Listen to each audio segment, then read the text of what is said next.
A woman's deceit, a black man's plight, children caught in the crossfire, yet nothing is as it appears in this startling custody drama.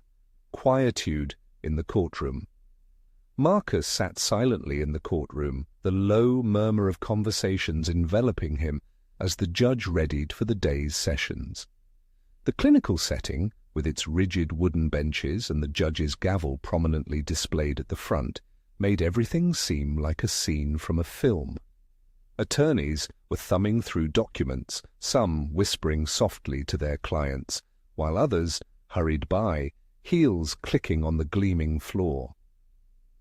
Marcus couldn't ignore the chill that permeated the room, not just the temperature, but the very vibe. It was a place built for judgment, for rulings that could alter lives, and now his existence teetered on the edge. This wasn't supposed to be this way. It hadn't always been like this. There was a period when life felt more straightforward, just him, Emily, and their children. They had once been a family, but now he was merely a man battling for his kids in a courtroom, while his former partner attempted to distort the narrative into something it wasn't. Memories surged back, and before he could halt himself, he was reliving every moment. Marcus and Emily met during their university days, a whirlwind romance that caught them both off guard.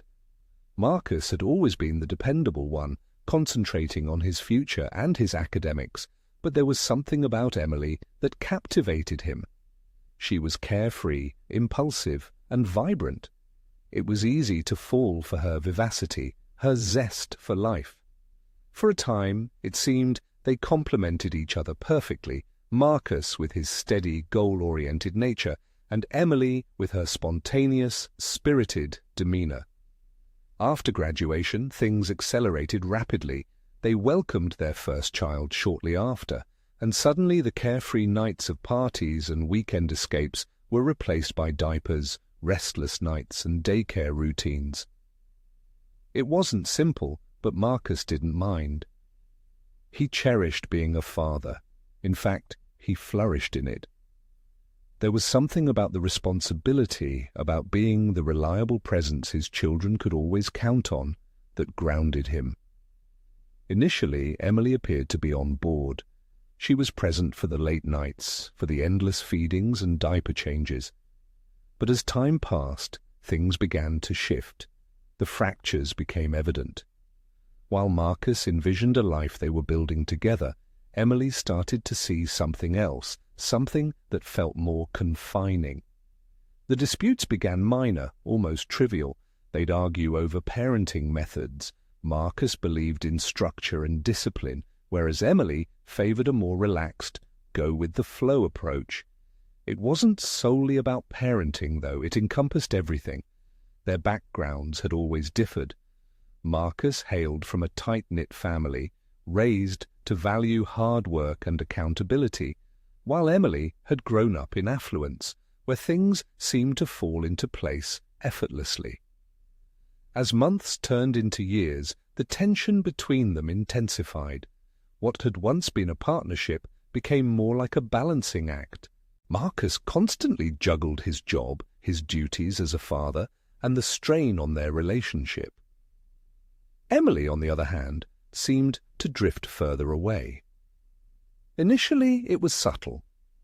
She'd stay out later than usual, citing work obligations or needing a night out with friends, but those nights out became more frequent, and the excuses less credible. Marcus would return home alone with the children, waiting for Emily to arrive, only for her to appear hours later, reeking of alcohol and luxury perfume. He attempted to converse about it, to comprehend what was transpiring. "We're just in different places," she'd respond, dismissing his worries. "I need some space. It's not like I'm abandoning the kids." But that's precisely what it started to feel like.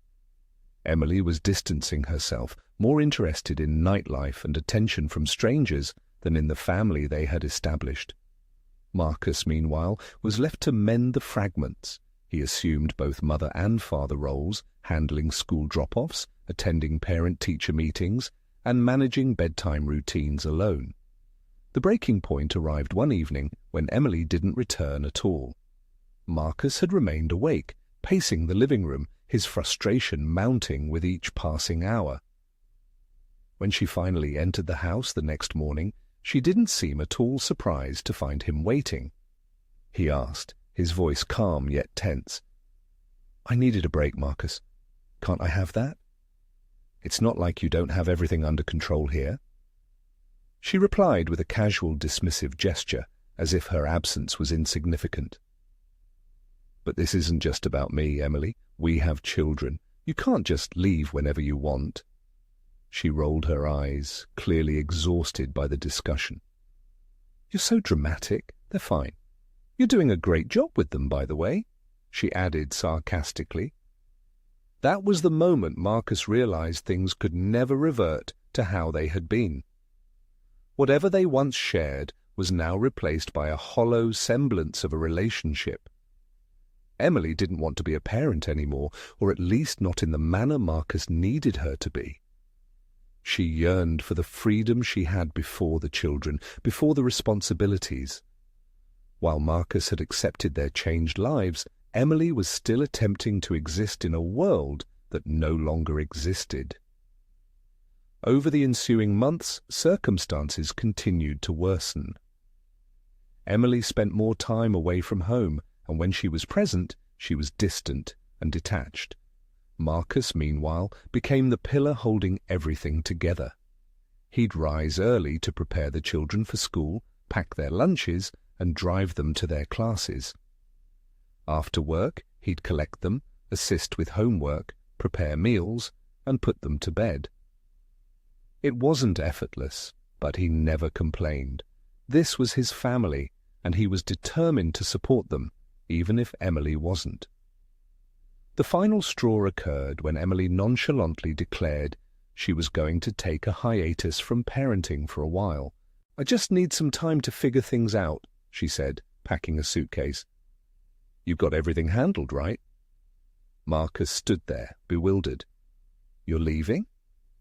"It's not like that," she retorted, clearly annoyed. I need space. You're fine. The kids are fine. This is just temporary." But it wasn't. Marcus knew deep down that once Emily exited that doorway, she wasn't returning, not in the way that mattered. She had already disengaged from their lives long ago, and so life proceeded. Marcus became a single father in every sense, raising his children while Emily's calls and visits dwindled. He never once voiced a complaint, though. He loved his children more than anything. And if this was the path he had to follow, so be it. He'd fight for them, protect them, and provide the stability they deserved. The memory of those challenging months faded as Marcus refocused on the present moment in the courtroom. Emily sat across from him, impeccably dressed, her attorney whispering to her. She had portrayed herself as the struggling single mother, desperate for assistance, while Marcus was depicted as the absent father, neglecting his duties. It was laughable, really, considering the reality. Marcus glanced at the stack of documents his lawyer had prepared. The truth was laid bare, written in black and white. Evidence that the children had been living with him full-time since Emily left. Proof that he had been the one financing their education, activities, and daily needs. Proof that he wasn't the antagonist in this story, no matter how hard Emily tried to depict him. When the judge finally called for the case to proceed, Marcus took a deep breath. This was his moment. He had endured immense hardship, but he wasn't going to let that deter him now. He had fought for his children in the silent moments, through everyday struggles, and now he was prepared to battle for them here, in front of everyone. He was ready. Emily took the stand, exuding confidence that made Marcus uneasy. She had always excelled at playing a role, and today was her time in the spotlight. With her hair neatly styled and her gentle, innocent demeanor, She appeared every bit the struggling, dedicated mother. The courtroom fell silent, all eyes on her as she began to speak, her voice wavering but controlled, just enough to appear vulnerable without seeming weak. "I've tried my best," Emily began, her eyes moist as she dabbed at them with a tissue. "I really have, but it's been so challenging, Your Honor. I've been raising these children almost on my own. Marcus, well, he's just not there, not as he should be." She allowed the words to linger, letting their weight sink into everyone's consciousness. Marcus clenched his fist beneath the table, maintaining a blank expression. This was expected. It was her usual tactic to portray herself as the victim while subtly undermining him. And here, in this sterile, formal setting, it was effective. Emily's lawyer stood, pacing slowly in front of the jury as he addressed the court. "Ms. Carter, can you describe what it's been like for you to raise these children alone?" Emily sniffled, her voice soft but steady. "It's been overwhelming. I've had to manage everything, getting them to school, taking them to doctor's appointments, ensuring they're fed, clothed, and have what they need. I've done it all with little to no help from Marcus." The lawyer nodded, as if her words were indisputable, then continued. "And during this period, has Mr. Johnson contributed financially?" Emily shook her head slowly, her lips pressed into a thin line. "No, he hasn't. I've had to work extra shifts, stay late into the night, just to make sure my children are okay. It's been exhausting, Your Honor, and it's not fair. I didn't ask to be a single parent." Marcus stared straight ahead, his heart pounding. He could sense the courtroom's gaze turning toward him, judging, assuming, already branding him as the irresponsible, absent father. Emily's portrayal was impeccable, and it was clear that everyone was buying into it. He could see the judge's expression soften as Emily spoke, the subtle nods from the jury as they empathized with her narrative. It was maddening. He wanted to speak up, to reveal the truth, but he knew it wasn't his turn yet. So he remained silent, his jaw clenched, as Emily continued weaving her web of deception. The lawyer's tone descended to a more serious pitch. "And how has this situation affected you emotionally, Ms. Carter? It must be incredibly difficult to carry this burden alone." Emily sighed, her shoulders drooping just enough to maintain the act. "It's been devastating. My children miss their father. They don't understand why he isn't around, why he doesn't show up for them. And I don't have answers for them. I can't explain why he doesn't want to be part of their lives. All I can do is try my best to give them everything they need. But it's not enough. They need their father." Marcus felt his fist tighten even more, his nails digging into his palms. Every word from Emily felt like a blow. He had been there for his children every step of the way. But none of that mattered now. What mattered was the story Emily was telling, and the courtroom was consuming it. The judge, who had been attentively listening, leaned forward slightly, his gaze softening as he addressed Emily. "It sounds like you've been through a lot, Ms. Carter. Raising children on your own is no easy task, especially without the support of their father." Emily nodded, her voice cracking just enough. "I've done everything I can, Your Honor. I just want my children to have the life they deserve." Sympathy filled the room. Marcus could feel it closing in on him, like a suffocating weight. Everyone was siding with her. Of course they were. She was the grieving mother, the woman who had supposedly been abandoned by a man too selfish or irresponsible to care for his children. And him? He was the silent figure in the background, the black man whose role was already defined by a society that had long ago decided what men like him were supposed to be. Emily's lawyer gestured toward Marcus with a slight sneer. And what about Mr. Johnson? Has he made any effort to be involved in his children's lives, financially or otherwise? Emily's eyes met Marcus's for the first time during the trial, and for a brief moment her confident facade wavered, but she quickly recovered, turning back to the judge. "No," she stated firmly, "he hasn't." The words hung in the air, heavy with accusation. The courtroom remained silent, the tension palpable. Marcus could feel the walls closing in. He was being painted as the villain in this story, and it didn't matter that none of it was true. What mattered was Emily's performance, and it was effective. The judge turned his attention to Marcus, his expression neutral but doubtful. "Mr. Johnson, would you like to respond?" Marcus took a deep breath, aware that this was his chance. But as he began to speak, he couldn't ignore the judge's scrutinizing gaze or the jury's preconceived notions.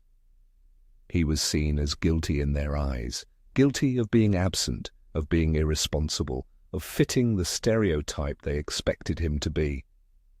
His lawyer placed a comforting hand on his shoulder, but Marcus felt no solace. He felt entrapped. This wasn't merely a fight for child support, it was a battle for his very identity as a father, as a man. And right now, it seemed, the battle was already lost. The judge gave a slight nod. "We'll hear from Mr. Johnson shortly, but for now, Ms. Carter, thank you for your testimony. We'll take it under consideration." Emily stepped down from the stand, her head held high, as if she had already triumphed. And perhaps she had. Marcus observed how the courtroom seemed to lean toward her, the unspoken agreement that she was the truthful party, deserving of their empathy. Marcus remained seated, his face calm, though his mind was anything but. He had anticipated this difficulty. He had been aware of the biases stacked against him. But now, sitting in that courtroom, witnessing everyone turn against him, it felt even more overwhelming than he had envisioned. The judge called for a short recess, and as the courtroom began to empty, Marcus stayed in his seat, staring straight ahead. He wasn't certain what would follow, but he knew one thing for sure. This wasn't over. Not by a long stretch. He was going to fight for his children, no matter how many falsehoods Emily propagated, no matter how many people believed her. He wasn't going to allow her to rewrite their history. Not like this. He couldn't remain passive.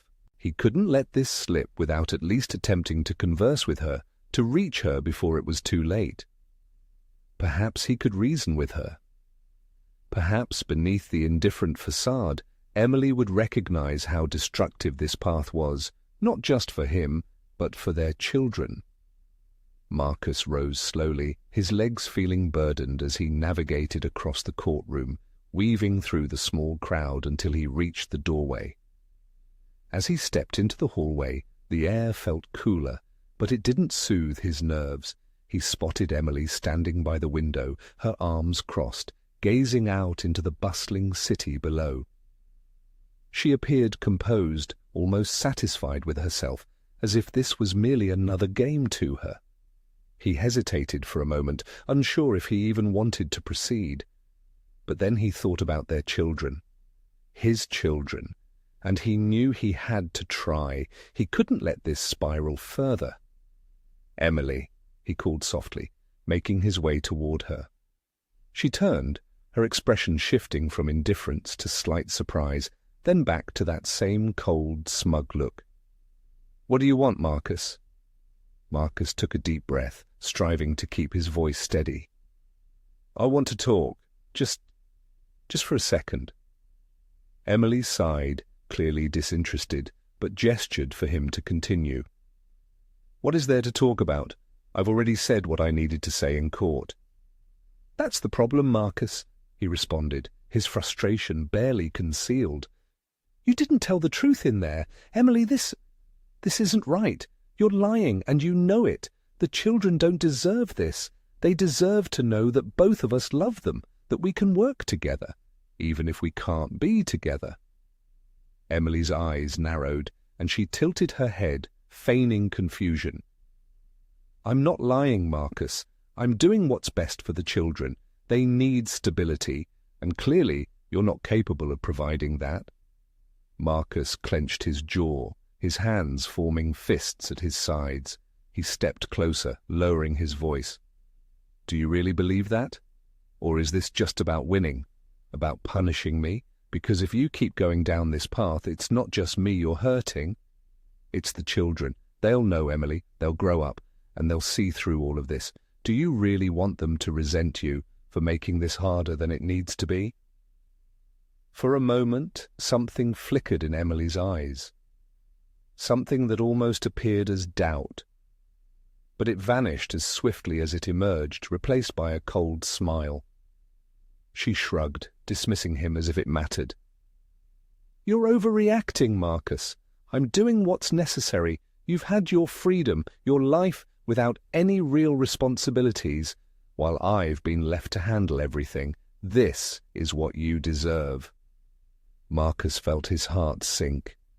She wasn't going to listen. She wasn't going to change. This wasn't about the children. It never had been. It was about control, about her need to dominate the narrative. He had been naive to think he could reason with her. You don't have to do this, Marcus, he said, his voice softer now, almost pleading. We could work something out. We don't have to keep tearing each other apart like this. The children need both of us in their lives. Emily raised an eyebrow, her smug smile unwavering. Maybe they do, but not like this. Not with you trying to play the hero when you're the one who walked out. Marcus shook his head, his frustration boiling over. I didn't walk out, Emily. You left. You left the children with me night after night while you were out living your life. I've been there every step of the way, and you know it. Emily scoffed, brushing him off dismissively. You just don't get it, do you? This isn't about you anymore. It's about getting what I want, and I want the children with me. Marcus felt the weight of her words hit him like a blow to the stomach. There was no reasoning with her. She was resolute in her pursuit, no matter the cost. His chest tightened, the pressure building, until it felt like he could hardly breathe. He turned away from her, unable to find the words to say anything else. His vision blurred slightly as he walked down the hallway, searching for a restroom. Somewhere. Anywhere. He could just breathe, think for a moment, without the walls closing in on him. He found the restroom, pushing the door open and stumbling inside. His hands gripped the sink tightly. His head hung low as he gazed at the water stains on the porcelain. His breath came in shallow, jerky gasps, his heart pounding as if it might burst from his chest. It wasn't fair. None of this was fair. He had strived to be the best father he could be, endeavored to do right by his children. And yet here he was, battling against lies, against prejudices, against a system that had predetermined his portrayal as the worst possible figure. A sob escaped his throat before he could suppress it. He bit down hard, attempting to maintain composure. But the tears streamed anyway, hot and burning down his face. He despised this. Hated how powerless he felt, how ineffective he was at changing anything. How could he fight for his children when the odds were stacked against him like this? For a brief moment, he allowed himself to break, his shoulders trembling as he leaned over the sink, tears flowing freely now. He hadn't wanted this. He hadn't wanted to be here, battling against the mother of his children. He merely yearned for peace. He just wanted his children to have the life they deserved, with both parents who loved them. But as minutes passed, a memory surfaced, one he hadn't recalled in years. He was a boy again, standing in the backyard with his father, the sun setting behind the trees. His father was a silent man, not one for lengthy speeches or grand gestures, but Marcus had always admired him. He remembered how his father had once told him, in that deep, steady voice, Son, life's not always fair, but you don't stop fighting for what's right, even when it feels like the whole world's against you." The words echoed in Marcus's mind, soothing him, steadying him. His father had faced his own battles, different but equally challenging, and he had never given up. Marcus wiped his face with the back of his hand, taking a deep breath. He wasn't going to give up either, not now, not ever. His children were worth fighting for, no matter what Emily threw at him. There were 5 minutes left until the recess ended. It was time. Marcus straightened, glancing at his reflection in the mirror. His eyes were still red, his face drawn, but the tears had ceased. His hands trembled slightly, but he clenched them into fists, willing himself to remain strong. He exited the bathroom, making his way back to the courtroom. He could feel the weight of what was to come, but he wasn't afraid anymore. The truth was on his side, and that was what mattered. He wasn't going to let Emily's lies define him. He wasn't going to let her win. As he re-entered the courtroom, his lawyer nodded at him, a look of quiet determination in her eyes. Marcus took his seat, his heart steady now, his mind clear. The judge reappeared, and the chatter ceased as the session resumed. It was time for Marcus to take the stand, time to share his side of the story, time to fight for his children, no matter how tough it was going to be. He wasn't going to back down. Not now, not ever. Marcus rose from his seat as his name was called, his legs steady beneath him despite the magnitude of the moment. Every eye in the courtroom was now focused on him, some skeptical, others indifferent. He could sense the tension in the air, a tension that had been building since the judge opened the case. But this was it. His chance to tell the truth, to dismantle the lie that had been meticulously constructed against him. As he approached the witness stand, he kept his head high. His emotions, though simmering beneath the surface, were controlled. He couldn't afford to falter. Not now. His children's future depended on his ability to remain calm and composed. Marcus sat down, adjusted the microphone before him, and waited. His lawyer, a woman named Alicia, who had stood by his side through every grueling moment of this case, stood up with the quiet assurance of someone who knew the truth was on their side. "Mr. Johnson," Alicia began, her voice clear and steady, "can you please tell the court what your role has been in your children's lives since your separation from Ms. Carter?" Marcus leaned into the microphone slightly, his voice calm but determined. "I've been their father," he stated, the words simple but laden with meaning. "I've been the one taking care of them every single day since Emily left." His declaration caused a ripple in the courtroom, a few people shifting in their seats. The contrast between Emily's earlier testimony, her sorrowful account of raising the children alone, and Marcus's straightforward assertion was beginning to challenge the narrative that had been established. "Can you elaborate on what you mean by taking care of them?" Alicia prompted, giving Marcus space to explain. Marcus nodded.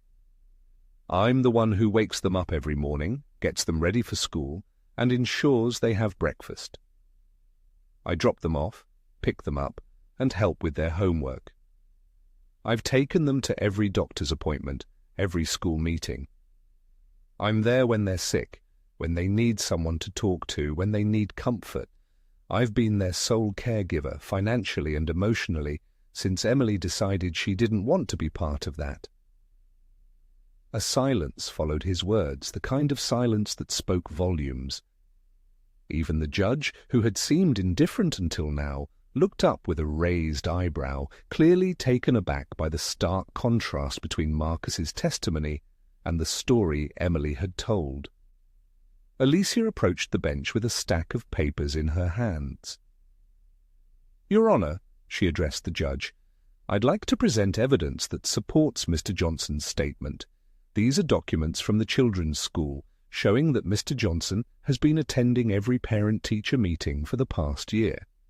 We also have medical records that indicate he has been the one taking them to all their appointments. Additionally, we have affidavits from neighbors and teachers, all of whom can attest that the children have been living with Mr. Johnson full-time. The judge glanced at the stack of papers, his expression gradually shifting from skepticism to something closer to astonishment. He motioned for the bailiff to collect the documents, and as the papers were handed to him, he began to leaf through them. The silence in the courtroom was profound. One could hear the faint rustle of paper as the judge reviewed the records, his brow furrowing with each page. It became evident that the image Emily had constructed was beginning to crumble. The judge, who had previously been inclined to believe the worst about Marcus, was now confronted with undeniable evidence that the reality was vastly different from his initial assumptions. "Mr. Johnson," the judge finally said, his voice more measured, "it appears that you've been primarily responsible for your children's care. Why hasn't this been made clear before now?" Marcus didn't overlook the subtle implication in the judge's question that perhaps he had somehow been complicit in allowing Emily's narrative to take hold, but he wasn't going to let that slide. "With all due respect, Your Honor," Marcus began, his voice calm but firm, "I didn't think I had to prove myself as a father. I didn't think I had to come to court to defend the fact that I've been there for my children. I thought it would be obvious, but I guess that's not how things work. Part of me didn't want to see things play out like this with Emily, but I can see now she's beyond saving." The judge's eyes narrowed slightly, but Marcus wasn't finished. "I've been here since day one," Marcus continued, his voice growing more powerful, more assured. "I've raised these children, I've loved them, and I've sacrificed for them. Just because I'm a man, just because I'm black, doesn't mean I don't care, doesn't mean I don't step up. I'm not the stereotype Emily wants me to be. I'm not an absentee father who walked out on his children. I'm their father, and I've been doing everything I can to provide them with a stable, loving home." The tension in the courtroom shifted. It wasn't just the judge now. Everyone was paying attention. The jury, the spectators, even Emily's lawyer seemed taken aback by Marcus's quiet strength, by the way he was calmly dismantling every falsehood leveled against him. Alicia, sensing the moment, stepped forward once more.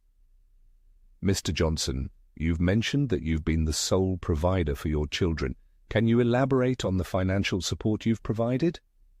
Marcus nodded. "I've been working 2 jobs since Emily left. I ensure the children have everything they need, school supplies, clothing, food, you name it. I pay for their extracurricular activities. I cover their healthcare expenses, everything they require. I've been the one providing for them." Alicia returned to the bench, retrieving another set of documents. "Your Honor," she continued, "we also have bank statements and financial records that clearly demonstrate Mr. Johnson has been the sole financial provider for his children. Every expense from tuition to medical bills has been covered by him." The judge glanced at the new documents, his expression unreadable. But Marcus could perceive the shift in his eyes, the realization that the story he had been so quickly cast in was disintegrating before him. And then came the moment Marcus knew would be decisive. "Your Honor," Alicia said, her voice adopting a more subdued, serious tone, "we also have evidence that Ms. Carter has been withdrawing money from the Children's College savings account without Mr. Johnson's knowledge or consent." A collective gasp rippled through the courtroom, and for the first time since the trial began, Emily's composed facade faltered. Her face paled, and she cast a panicked glance at her lawyer, who was frantically searching through his notes. The judge leaned forward, his eyes narrowing at Emily. "Is this true, Miss Carter?" Emily stammered, her voice wavering.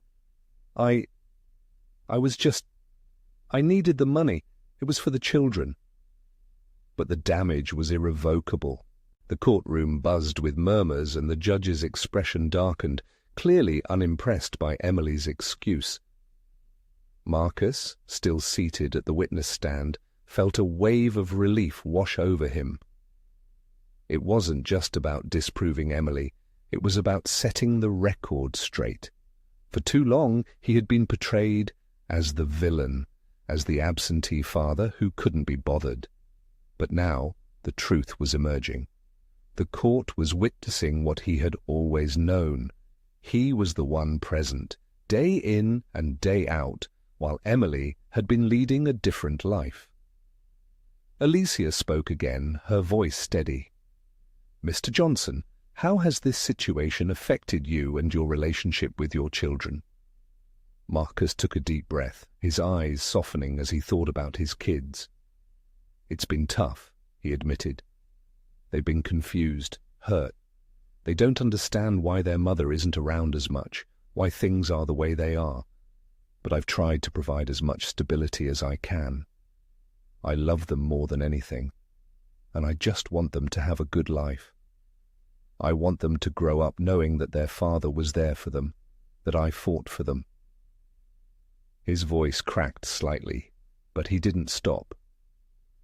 "I don't care about the money. I don't care about anything else. I just want what's best for my children. I want them to know they're loved and that they'll always have me, no matter what." The judge leaned back in his chair, clearly absorbing everything that had just been unveiled. His initial bias, the assumptions he had made about Marcus from the outset, were evident in the surprise and respect now evident in his expression. Marcus had shattered every preconceived notion, every stereotype placed on him. "Mr. Johnson," the judge finally said, his voice softer now, "thank you for your testimony. This court will take everything you've said into consideration." Marcus nodded, his heart racing. He had done it. He had spoken the truth, and the truth was finally being acknowledged. As he descended from the stand, he didn't look at Emily. He didn't need to. This wasn't about her anymore. It was about his children, and he had fought for them the only way he knew how, with honesty, dignity, and love. As he returned to his seat, the weight of the trial still pressing down on him, Marcus knew one thing for certain. No matter what transpired next, his children would know the truth. They would recognize who had been there for them, and that was sufficient. Judge Thompson sat silently, the gravity of the new evidence weighing heavily on him as he sifted through the documents Alicia had presented. His brow furrowed as he reviewed the evidence, and gradually, almost imperceptibly, his entire demeanor began to change. What had once been a stern, detached gaze transformed into something more nuanced. Confusion, perhaps even remorse. It was clear to everyone in the room that the facts now at hand were vastly different from the narrative initially presented. Judge Thompson was a seasoned jurist, experienced from years on the bench, but something about this case had deeply resonated with him. From the moment Marcus had entered the courtroom, Thompson had sensed something subconscious that had influenced his perception of the case. He couldn't deny it now. Marcus's testimony, combined with the damning evidence against Emily, had shattered the assumptions Thompson hadn't even realized he'd been making, leaving him feeling exposed in an unexpected way. As he reviewed the final piece of evidence, the bank statement showing Emily had been depleting the children's college savings without Marcus's consent, the judge's grip on his gavel tightened, a flash of irritation crossing his face. How could I have allowed myself to be so blind to the truth?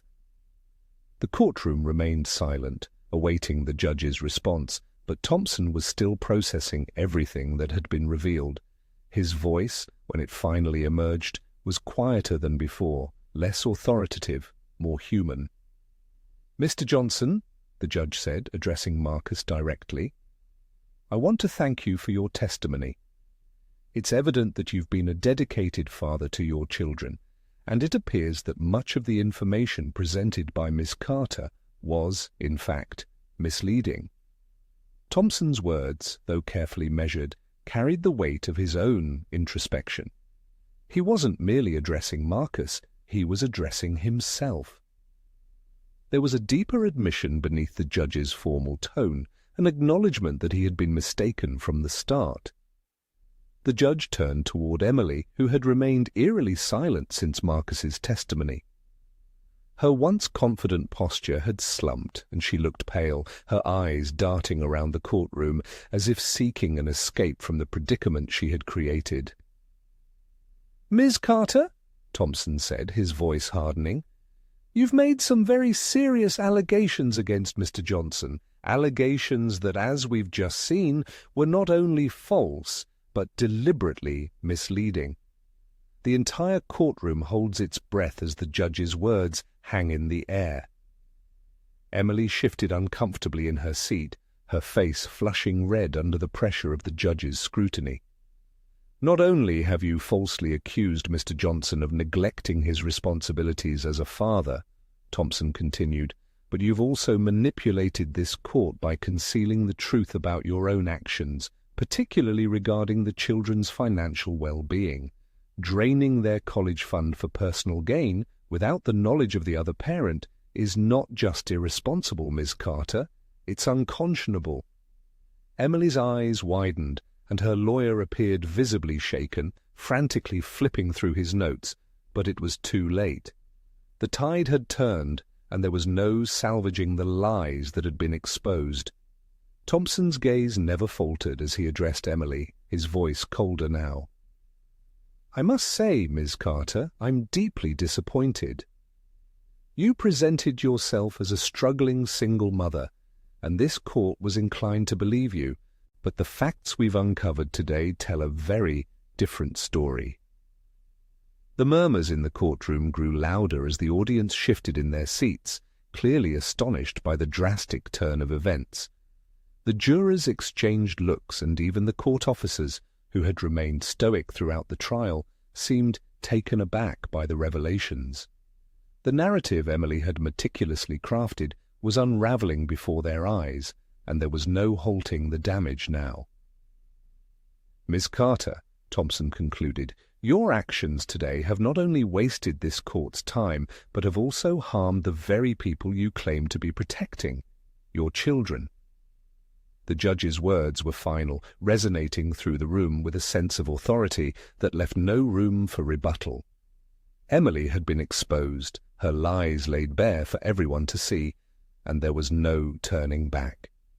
As the courtroom slowly began to normalize, Marcus sat back in his chair, the tension in his shoulders easing for the first time in what felt like years.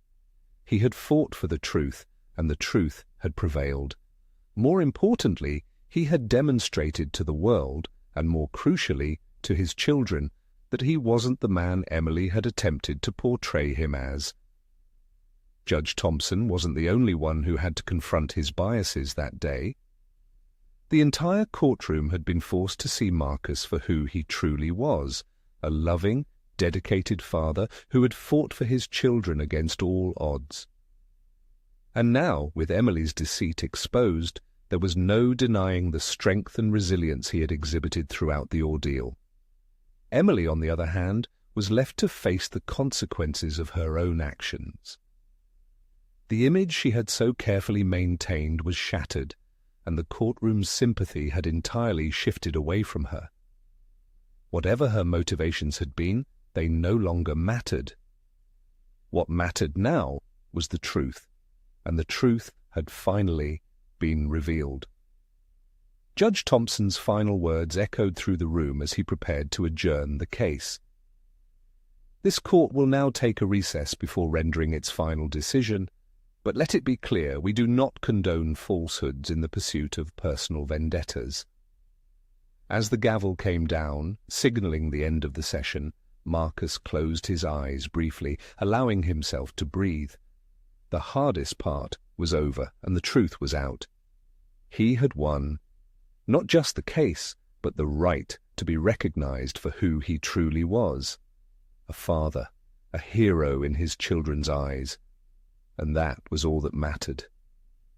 Marcus glanced over at Emily, who sat motionless in her seat, her face pale, her once confident posture deflated. She didn't meet his gaze, and for the first time, Marcus felt a pang of something akin to pity for her. He had expected to feel victorious, to revel in the triumph of disproving her. But as he looked at her now, sitting there with her future uncertain, he realized that he didn't need to feel triumphant over her downfall. The victory wasn't about Emily. It was about his children and the life he had built for them. With the court adjourned, Marcus stood, shaking hands with his lawyer and exchanging a few words of gratitude. Alicia had done an incredible job, but even she knew that this case was about more than just legal arguments. It had been about confronting deeply ingrained prejudices, and Marcus had risen above them all. He thanked her quietly, eager to leave, eager to return to the people who mattered most, his children. As he walked out of the courtroom, the fresh air of the outside world greeted him, feeling like the first genuine breath he'd taken in months. Marcus had been fighting for so long, but now it was over. Now he could return to what truly mattered, being a father. His steps felt lighter, and despite everything, a smile broke across his face as he imagined the look on his children's faces when he returned home. This wasn't merely about winning a case, it was about defying the stereotypes that had been imposed on him from the moment he entered the courtroom, perhaps even from the moment he had become a father. Society had attempted to label him as another statistic, another absentee black father, but he had proven them wrong. And it wasn't just for himself. It was for his children, and for all black fathers who faced the same unjust assumptions every day. Marcus arrived home later that afternoon, and as soon as he opened the door, he was greeted by the sounds of laughter and the pitter-patter of little feet running toward him. His children threw themselves into his arms, their faces alight with excitement and love. "Daddy!" they squealed, clinging to him as he hugged them tightly, feeling the warmth of their small bodies pressed against him. He bent down, wrapping his arms around them, closing his eyes as he savored the moment. This was his family. This was his life. For a long moment, Marcus simply stood there, holding his children, feeling the love and connection that had sustained him through every grueling day of the trial. Nothing else mattered but this. Not the courtroom, not the lies, not the prejudices. Just them. Just his children, who had always known the truth about their father, even when the world tried to paint a different picture. The people who mattered most already knew the truth, and as long as his children were happy, safe, and loved, that was all that mattered. Every so often, his mind wandered back to Emily. He could have felt anger toward her, could have allowed bitterness to take root. After all, she had lied. She had tried to tear him down, and she had attempted to use their children as pawns in a battle he never wanted to fight. But as he watched his children giggle and chase each other around the room, Marcus realized something. He didn't have room for anger. He didn't have space for hate.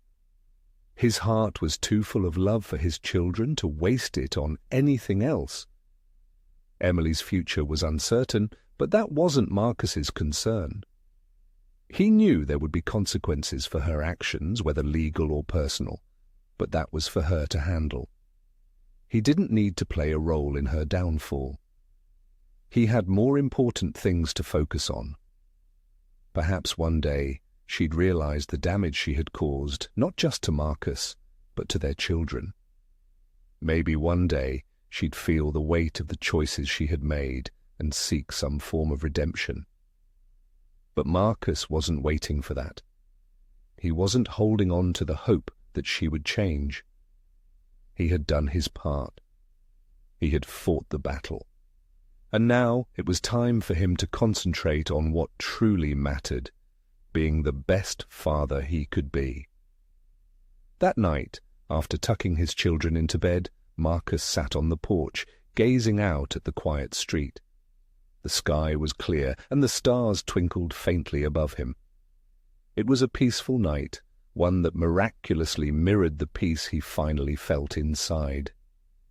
He reflected on everything that had transpired, the courtroom, the lies, the prejudices he had faced, and he realized just how far he had come.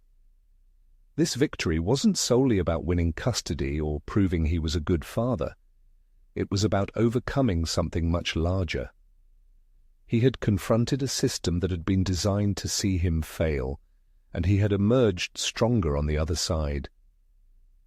He recalled the numerous moments throughout the trial when he had felt like giving up, when the weight of the world had seemed too heavy to bear. But he hadn't quit. He had fought, not for himself, but for his children. And in the end, that was what made the difference. As the cool night breeze swept over him, Marcus smiled softly to himself. He had won, not just in the courtroom, but in life. He had proven to himself, to his children, and to the world that he was more than the stereotypes they had tried to confine him to. He was a father. A strong, resilient father who had never ceased fighting for the people he loved most. And that, in the end, was all that mattered. As for Emily, her world had unraveled around her. Everything she had meticulously constructed, the lies she had so carefully woven together, had fallen apart in front of everyone. The narrative she had spent months crafting, the story of a struggling, devoted mother left to fend for herself while Marcus lived freely, had been exposed for what it was, a fabrication. And now the people she had so confidently manipulated were seeing her for who she truly was. Emily's face was still flushed with embarrassment. She had been so certain, so sure that she could control this. She had entered that courtroom with the same confidence that had carried her through most of her life, believing that her privilege, her ability to play the victim, and her manipulation of societal biases would suffice.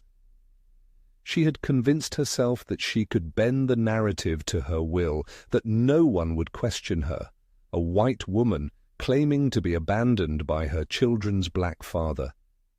But it hadn't worked.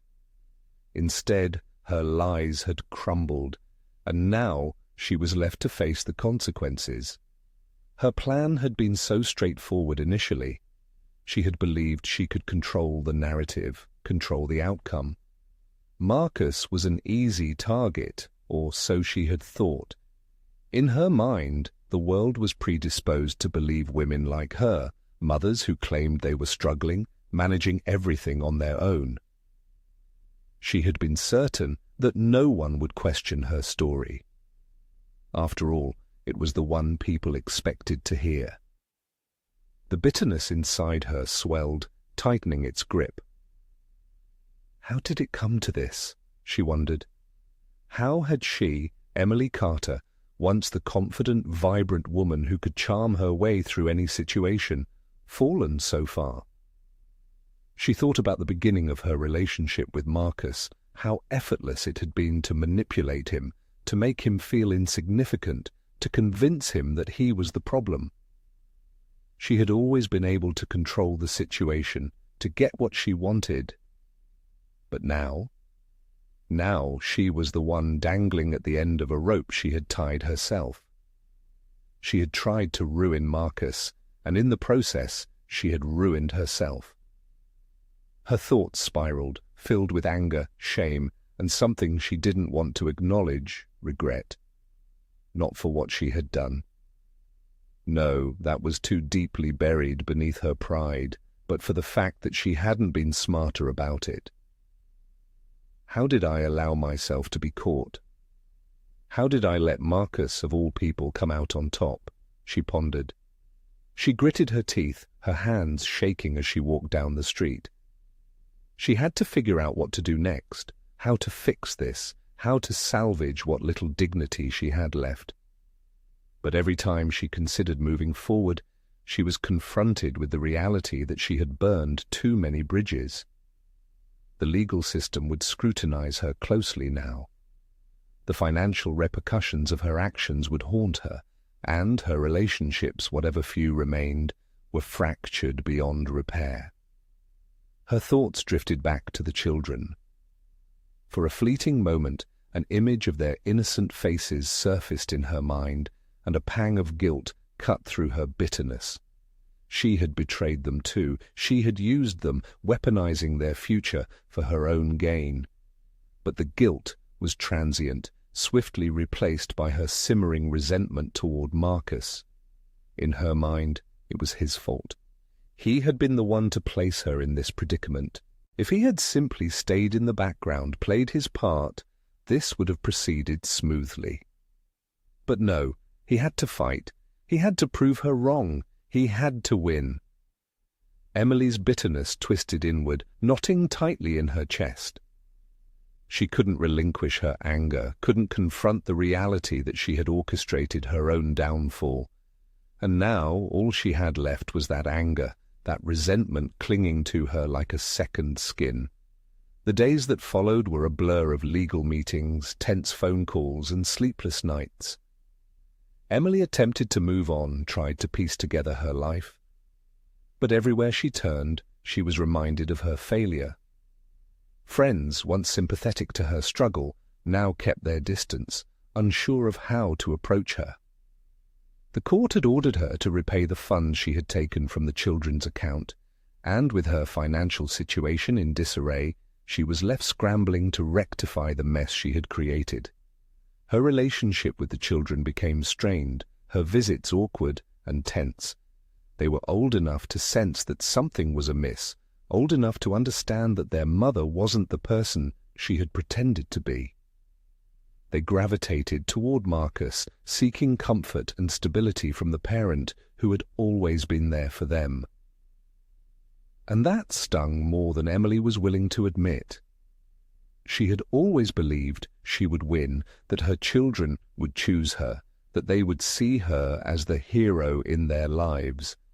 But now they looked at her with confusion, with distance, and sometimes with something that bordered dangerously on disappointment. Emily's bitterness consumed her, but it also left her hollow.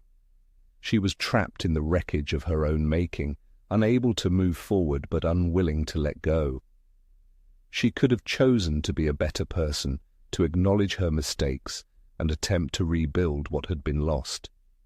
But that wasn't who Emily was. She couldn't admit defeat, couldn't face the reality that she had been wrong. And so she remained stuck, her future ambiguous, uncertain. The world had moved on, Marcus had moved on, and her children were finding happiness without her. She had always desired control, but now she had lost control of everything. As she sat alone in her apartment, staring blankly at the walls, Emily realized something she had never been willing to admit before. She had destroyed everything she had ever cared about, and she had no one to blame but herself.